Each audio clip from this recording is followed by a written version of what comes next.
Hello, welcome to the last section of the module, Advanced Features, which is vSphere DRS, Update Manager, vSphere Application, and Data Protection. In this section, we will cover multiple topics, which includes understanding of vSphere DRS, configuring vSphere DRS, understanding of vSphere Update Manager, understanding of vSphere Application, and understanding of vSphere Data Protection. Understanding of vSphere DRS.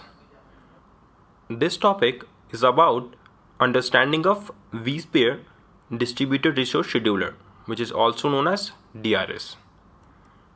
Here we are going to take a look at what is DRS, how does DRS works, DRS prerequisites, DRS automation level, DRS rules, and what's new in vSphere DRS starting from 6.x. Distributed Resource Scheduler. What is DRS? You have a ESXi host on which you have multiple virtual machines are running. What will happen in case of there is high utilization of the ESXi host resources? DRS will come into the picture and will migrate all the virtual machines or the required virtual machines from that ESXi host to the another ESXi host, and it will balance the load of the hardware resources. It will do the virtual machine placement and also manage the power management. In case of any low performance or in case of higher utilization of the ESXi resources, DRS will help in optimizing and providing the better performance for the cluster. How does DRS works? Here we have three ESXi hosts.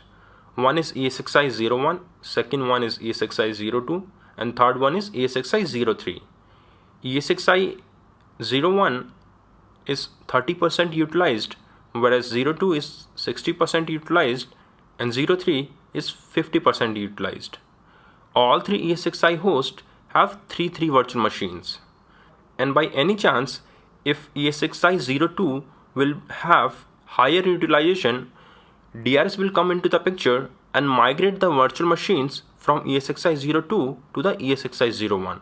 So that is the role of DRS. DRS prerequisites.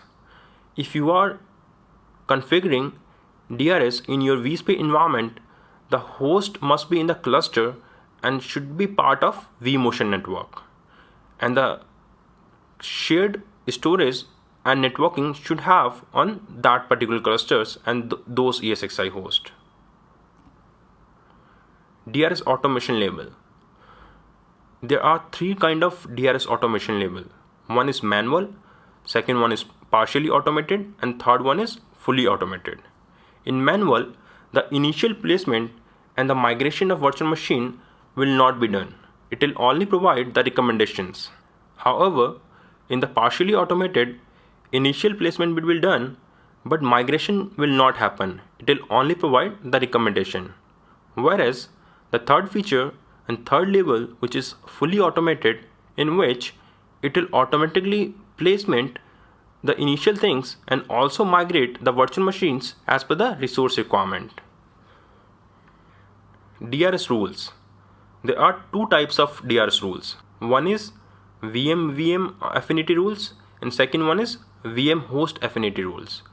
In VM affinity rules, we have 2 types. One is keep virtual machine together and second one is separate virtual machines.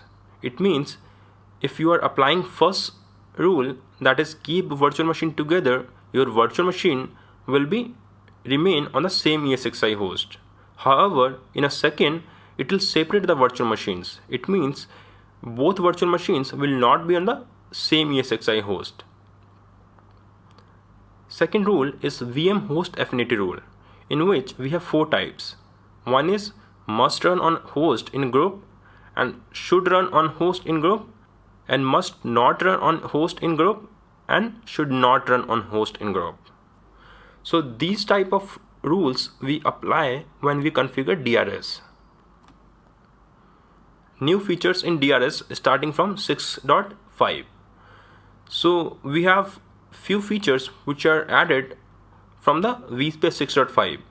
One is predictive DRS, Second one is network aware DRS enhancements, DRS profiles, VM distribution, memory metric for load balancing, and CPU overcommitment. So that's all about this video.